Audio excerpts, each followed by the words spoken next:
on Jerusalem Dateline. This week on Jerusalem Dateline, scrapping the nuclear agreement with Iran. President Trump says it's time to fix a very bad deal.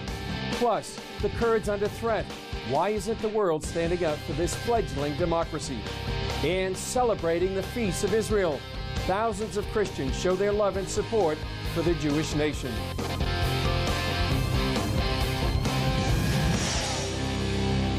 Hello and welcome to this edition of Jerusalem Dateline. I'm Chris Mitchell. President Trump calls it the worst deal America has ever negotiated. Now he's declaring that parts of the Iran nuclear deal aren't in the national security interests of the United States. And he's turning it over to Congress to make changes, including mending the trigger points for placing sanctions on Iran and creating new and tougher sanctions. Gary Lane has the story. The president has until Sunday to notify Congress about Iranian compliance with the nuclear deal negotiated back in 2015. Last year, candidate Donald Trump campaigned against the Iranian agreement. And now, 9 months into his presidency, he's expected to announce that while the Iranians are technically complying, the agreement itself is not in the national security interest of the United States. And that means he could ask Congress to revise some of the details of the deal. He's reportedly opposed to the requirement that Iran's compliance with the deal must be certified every 90 days. The president believes that's nearly impossible to do when Iran doesn't allow inspections of its military bases. They're suspected of housing illicit nuclear development facilities. Appearing on the Sean Hannity show Wednesday night, the president again said it's the worst deal America has ever negotiated. It's a very bad deal. I'm not saying anything different tonight that I have been saying for 2 years. Yeah. It's a horrible, horrible embarrassment to our country. And we did it out of weakness when actually we had great strength. The president opposes a sunset clause in the nuclear agreement, which allows Iran to ramp up its nuclear enrichment capabilities after 10 years. And he believes the agreement with Iran should have been tied to other Iranian actions, including developing and testing ballistic missiles and supporting the Hezbollah terrorist organization. Iranian President Rouhani says he won't change the deal, calling the nuclear agreement irreversible. And President Trump also has another growing nuclear threat to deal with. North Korea's foreign minister told Russian journalists that President Trump has, quote, lit the fuse of war with his country over its nuclear program. The U.S. has imposed tough sanctions on North Korea and is keeping up its military maneuvers in the region, including a joint U.S.-South Korea show of force as B-1 bombers and fighter jets flew over the Korean peninsula. Also on Wednesday, the president announced his new pick for Homeland Security Secretary. She's Kirstjen Nielsen, an expert in the key area of cybersecurity and top aide to former Homeland Security Chief and now White House Chief of Staff John Kelly. Gary Lane, CBN News. The nuclear deal with Iran is one menace in the region, but Iran's presence is also growing within Iraq and along the borders of the Kurdish regional government. It could be the next flashpoint in the Middle East. After the Kurdish people voted for independence last month, Turkish and Iraqi troops held a joint exercise on the Kurdish border. The exercise was designed to threaten the Kurdish regional government. Turkish President Recep Erdogan made that clear. The Kurdistan regional government has in fact thrown itself into the middle of the fire with its senseless attempt at independence. I don't accept anyone's independence. But it's not just Turkey the Kurds are worried about. One of the biggest concerns of the Kurdish people after the referendum is the presence of Shiite militias on their borders, called the PMF, or Popular Mobilization Forces, and the growing influence of Iran. CBN News got a rare look at these militias on the front lines between Kurdistan and Iraq. We're coming up to an Iraqi checkpoint right now, and this kind of sets the scene for the conflict, or potential conflict. We just left a Kurdish checkpoint about a kilometer behind us, and we're going to an Iraqi checkpoint. And the main thing about this is it's manned by what's called the PMU, Popular Mobilization Units. These are Shiite militias, and this could set the stage for a possible conflict in the near future. We saw this growing Iranian influence throughout the area, from Shiite flags flying at checkpoints, the main street of the Christian village of Bartella, this poster with a picture of the Ayatollah Khomeini, and the headquarters of a major Shiite militia leader. The fact that his militia appears to have a presence of some kind in Bartella is not good. It's not good from anybody's point of view. Middle East analyst Jonathan Spire warns the presence of Shiite militias does not bode well for the region. We should be aware of the fact that the Hashd al-Sha'bi, the Shia militias serving Iran on Iraqi soil, are themselves a manifestation of political Islam, in some ways no less heinous and no less dangerous than the manifestation which we're witnessing the destruction of, so to speak, around us now. President Trump is holding off on moving the U.S. Embassy from Tel Aviv to Jerusalem. The White House insists the decision does not represent a weakening of support for Israel. Trump said he first wants to try for an Israeli-Palestinian peace deal. However, U.S. Ambassador to Israel David Friedman says he will continue to push for an embassy move and said that the time has come for everyone to realize that there's no chance of Israel and the Palestinians reaching an agreement at this time. In the 2016 presidential campaign, Trump pledged to make moving the embassy from Tel Aviv to Jerusalem a priority. Israel announced it would withdraw from an influential UN body just hours after the U.S. said it's pulling out because of its policies affecting Israel. The State Department says UNESCO, the United Nations Scientific and Cultural Organization, displays a continuing anti-Israel bias. In May, UNESCO passed a resolution on Israel's Independence Day that rejected any legal or historic claims by Israel to the city of Jerusalem. In July, it declared Hebron, the city where Jewish patriarchs Abraham, Isaac, and Jacob are buried, as a Palestinian World Heritage Site. The U.S. said UNESCO is in need of, quote, fundamental reform. Israeli Prime Minister Benjamin Netanyahu directed Israel's foreign ministry to prepare Israel's pullout in parallel with the U.S. He called the American move a brave and moral decision, saying UNESCO had become a theater of the absurd because it distorted history rather than preserving it. Palestinian rivals Hamas and Fatah announced a preliminary agreement ending a decade-old conflict. Egypt sponsored the negotiations, and if the new agreement goes through, Gaza could be returned to the control of the Palestinian Authority President Mahmoud Abbas. It could also mean Egypt will open its border crossing with Gaza, possibly allowing more weapons into the territory. 2 years after Israel left Gaza in 2005, Hamas and Fatah fought a pitched battle in the streets before Hamas gained control of the territory.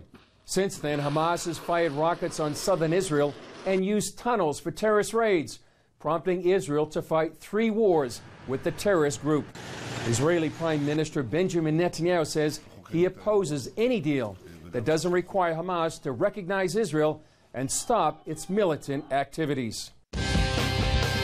Up next, ISIS is defeated, Mosul begins to rebuild, and the Kurds are seeking independence. After years of war, change is coming to northern Iraq. Since the defeat of ISIS in northern Iraq, changes are happening rapidly. The people of Kurdistan passed a resolution for independence, but the presence of Shiite militias and Iran could pose the next threat to peace in the region. In the heart of western Mosul, devastated by the battle to defeat ISIS, we spoke with Middle East analyst Jonathan Spire about these changes and what they mean for the region and the world. Jonathan, we've been in many places in Jerusalem, but the first time here in Iraq, right in the center of Mosul. What's your reaction being here? Well, this is not my first time in Mosul. I was here in April at the time when the Iraqi forces had just reached the Tigris River and western Mosul still remained to be conquered. Looking round, of course, what we're looking at is the action that took place since then, as ISIS was driven back all the way to the Al-Nuri Mosque, where Abu Bakr al-Baghdadi declared the so-called and now defunct caliphate back in June 2014. That's just about 200 meters in that direction to our right is where the remains of the Al-Nuri Mosque is. So my thoughts are really what we're looking at here, this devastation that we can see around us, is the price that it took to destroy that most vile of projects that was declared in this city in June 2014, calling itself the Islamic State. This is the cost, this is the price, this destruction is what it took to turn that thing, you know, from a reality back into just an idea again. What do you think about the future, not only for Mosul, but this part of Iraq? Well, my sense, unfortunately, Chris, is that, yeah, the Islamic State is now, of course, dying and will be destroyed. Unfortunately, its demise will not solve, I think, many of the core problems that caused it to come into being. That is to say, the sectarian nature of Iraqi life, the sharp divisions, deep divisions between Shia Arab Iraqis and Sunni Arab Iraqis, the fact that the country is now dominated by the Shia, and the largely Sunni population of Mosul, when it comes back, I'm afraid, will be no more satisfied than it was when it welcomed, and it largely did welcome, ISIS into the city back in the summer of 2014. The core issues remain unresolved, and there unfortunately are no signs that they're about to be resolved. We've been witnessing today the presence of the Shia, Iran-supported Shia militias right here in Mosul city, Iran-supported sectarian forces. They're not going to be the ones that are going to be able to bring a better future to Iraq, but they represent the power right now in this country, unfortunately. Where after the Kurdish referendum for independence, what's your sense what's next after the referendum? Well, my sense is that the Kurds mean to go full speed ahead. That's certainly been my impression from the conversations I've had with Kurdish officials. And the sense is that the Kurds mean to turn that into a momentum and to move towards practical negotiations towards independence as soon as possible. What we're witnessing, of course, is a very sharp reaction to that from Baghdad. And my sense from the Kurdish side, though, is they feel they've got sort of wind in their sails right now, and they mean to push forward towards independence. Frankly, what they want is out of the system that produced all this destruction. They don't want to be part of Iraq anymore. They want to have a chance to build their own country.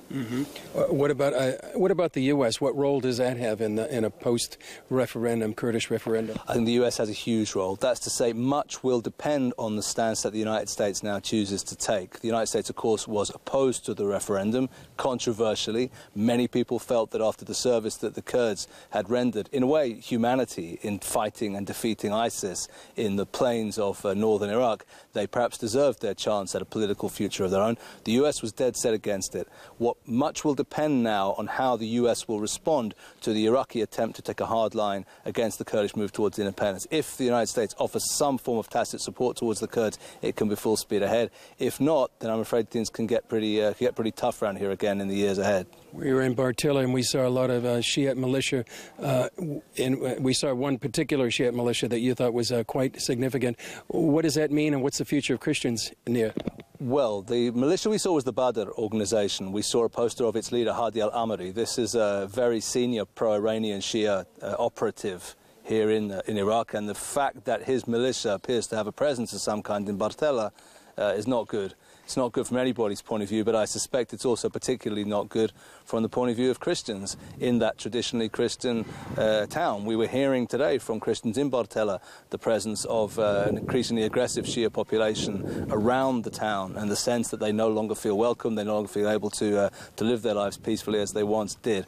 Anything you'd like to add, Jonathan? Not really. Just to reiterate once again, I think when we look at the destruction around here, what we see is the price it took to defeat ISIS, and we shouldn't forget who it was that defeated ISIS. Certainly also the Shia militias played their role. We need to, give them recognition for that. But also we should remember the role played by the Kurdish fighters, vital, not in the city itself, but in pushing ISIS back towards the city. And when they sort of come to the West and say, well, we did something for humanity and we want something in return, I think we should be prepared to listen to that. Yeah. Thanks, Jonathan. Great to be with you, even in a place like here in the middle of Mosul, devastated as it is. Thank you. Likewise, Chris. Thanks very much. Coming up, thousands of Christians show their love for Israel by coming here to celebrate the Feast of Tabernacles. This year, festival goers are getting a special treat, the screening of a new documentary about the unification of Jerusalem on the 50th anniversary. Anti-Semitism is on the rise around the world. Yet with so many against the Jewish state, one group of people is making a point to show their solidarity. Thousands of Christians came to Jerusalem this year to celebrate the biblical Feast of Tabernacles and stand with Israel. They came from the ends of the earth for the six-day celebration. It's the invitation of Zechariah the prophet in chapter 14, verse 16 of the book of Zechariah. He envisions a time when all the nations will come up, celebrate the Feast of Tabernacles in Jerusalem, worship the Lord here, and we're like forerunners. More than 5,000 Christians from nearly 100 nations came here on opening night to proudly stand with Israel and celebrate the biblical Feast of Tabernacles. In the end of the day, it's God's faithfulness that has established for almost 40 years now this international gathering of the body of Christ in a unique way that you can't find anywhere else. The International Christian Embassy Jerusalem sponsors the celebration. The organization started in 1980 after 13 countries moved their embassies from Jerusalem to Tel Aviv, protesting Israel's declaration of the city as its eternal capital. Israel's victory in the 1967 Six-Day War made that possible by uniting Jerusalem. So this is a special year for the feast. And what's really exciting, it's a Jubilee year for Jerusalem. We're marking 50 years since the city of Jerusalem was reunited back under Jewish sovereignty. More than half of those celebrating are first-timers. We're part of a 26-strong Cook Island delegation, and we're here to celebrate the Feast of Tabernacles, and we're about to be registered as a nation with ICEJ for the first time ever. Early on this year, God asked me to come to represent the nation of Samoa, so I brought a team of 20 people. So we're here happily from the ends of the earth. And we ask why they stand strongly with Israel. It's the biggest proof that God is alive. You have the Jews coming back, you have the land flourishing. Because the Bible says so. Israel has given to many nations. It's been a blessing to a lot of nations all over the world. And it's time to pay back. Jews are the God's chosen nation, and I mean, you don't want to go against God, that's all I can say.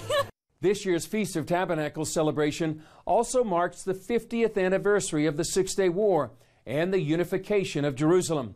CBN's docudrama In Our Hands is taking festival goers back in time for that amazing story. Gordon Robertson says, if you don't understand the history, you can't understand today's headlines. And I think that's part of the purpose of In Our Hands, not only to commemorate and celebrate what these soldiers did 50 years ago, but also to help educate and inspire us.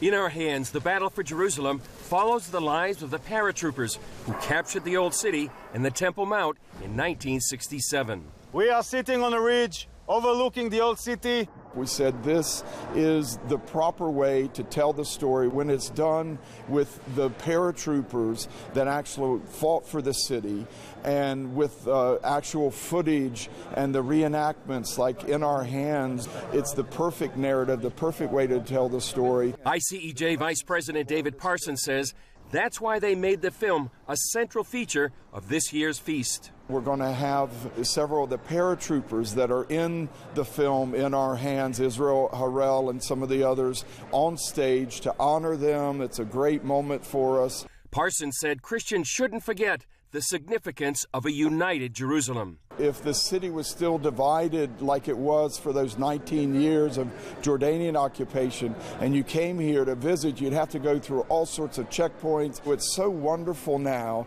to be able to come to a united and open, free city and to celebrate this now, and even the prophetic significance, what it means in God's timetable. It's like Jerusalem is God's timepiece. Feast participants enjoyed the film. This film was absolutely spectacular, dramatization, great performances. It's really touching and help us to love more Israel and the people of this land. They also received DVDs to take home and spread the word. I'm even thinking of taking it back home and screening it for my youth and also at the church. But I think this video will have a huge impact. I really weep in many times when I saw it, and I thought that I really want to bring this film to Finland to see the reality of what happened here in 1967. It spoke to me, and I will hide this to my heart, and it helps me to pray even more, like we are even urged in the word to pray for Jerusalem and for the peace of Jerusalem. When we come back, hear from festival goers why they've come from around the world to celebrate the Feast of Tabernacles, and hear from Israelis who appreciate their love for Israel. Every year at the Feast of Tabernacles, a march is held in Jerusalem, where marchers show their love for Israel. Julie Stahl was in the crowd to hear the passion and support for the Jewish state and its people. Very, very good. Very good. Chag Sameach. We are very happy to see them. Yes, very happy. It's very interesting. You see all different people, different stuff. It's very interesting. It's nice. You see them supporting us. It's very nice. כל הכבוד להם, הם אנשים מצוינים, בגלל זה אנחנו באנו. לכבד אותם. We are just standing here with Israel and bless this nation. We're from Samoa supporting Israel because we love Israel. So special. Such a wonderful thing to see everybody just sharing in something together. This is very special. I am very touched with how they're supporting Israel. I think it's wonderful.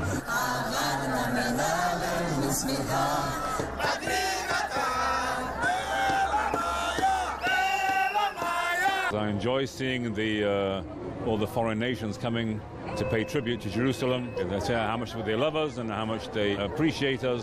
Now that's great. I think it's amazing.